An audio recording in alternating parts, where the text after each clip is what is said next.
सफर शुरू हुआ था एक आस्था के एहसास के साथ। मंजिल थी पहाड़ों के बीच बसी एक पवित्र नगरी, बद्रीनाथ धाम। तो पिछले एपिसोड में आपने देखा होगा तुंगनाथ की यात्रा, और इस एपिसोड में आप देखेंगे बद्रीनाथ धाम की यात्रा। तो हमने जैसा कि कैब बुक की थी, तो हम चोपटा में तुंगनाथ ट्रैक के बाद तुरंत निकल गए बद्रीनाथ के लिए, और अभी रुके हैं थोड़ा लंच के लिए। तो आप बने रहिएगा हमारे वीडियो में। जब हम वहां पहुंचे तो ठंडी हवाओं ने जैसे स्वागत किया। रस कम था और शांति ज्यादा, जैसे खुद प्रकृति भी ध्यान में बैठी हो। रूम लेकर तैयार होकर हम बढ़ चले दर्शन की ओर, उन हसीन वादियों में जहां हर सांस में एक अलग ही सुकून था। ठंडी हवाओं के बीच कदम धीरे धीरे बढ़ते गए और सामने था भक्ति का सबसे सुंदर रूप। मंदिर के करीब पहुंचकर हमने प्रसाद लिया और फिर सामने नजर आया एक सुंदर ब्रिज जो बहता है पवित्र अलकनंदा रिवर के ऊपर। उस ब्रिज को पार करते ही दिल ने कहा, बस अब मंजिल पास है। तो जय विशाल बद्री दोस्तों। जय विशाल बद्री भाई। तो हम जा रहे हैं अब 4 धामों में से एक, जो कि है बद्रीनाथ धाम, उनके दर्शन करने। हमारे 2 धाम लगभग कंप्लीट हो जाएंगे, एक रामेश्वरम और एक बद्रीनाथ। तो चलिए आपको दिखाता हूँ। और फिर हम पहुंच गए 4 धामों में से एक दिव्य और अलौकिक बद्रीनाथ धाम। ओम नमो भगवते वासुदेवाय। ओम नमो नारायण। लाइन में लगकर हम इंतजार करने लगे। उस वक्त भगवान को भोग लग रहा था। थोड़ी देर का इंतजार, पर दिल में एक ही उत्साह। और फिर वो पल आया जब हमें मिले भगवान बद्री विशाल के दिव्य दर्शन। इतना सुकून, इतनी शांति शब्दों में बयां करना मुश्किल है।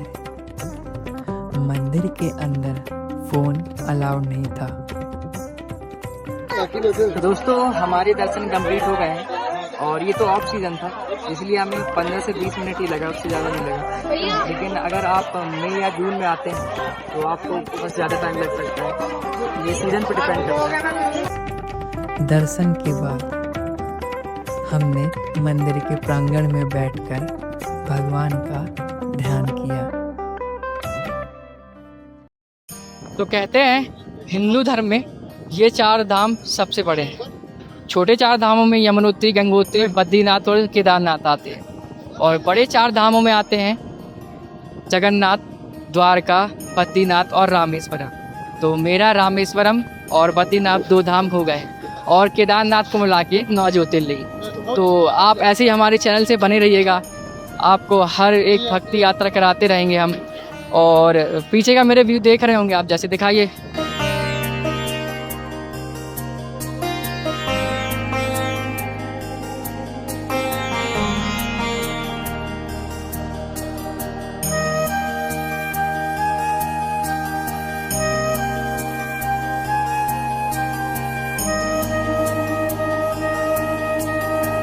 तो दोस्तों अगर ये यहाँ से रिवर की बहते की बात करी जाए, ये कौन सी नदी है, तो ये है अलकनंदा नदी, और ये काफ़ी शीतल है, काफ़ी ठंडी है, और इसका पानी भी काफ़ी साफ है।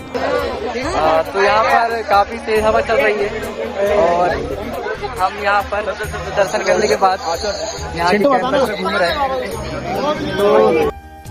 और फिर उन ठंडी हवाओं में कुछ पल खुद को खो दिया।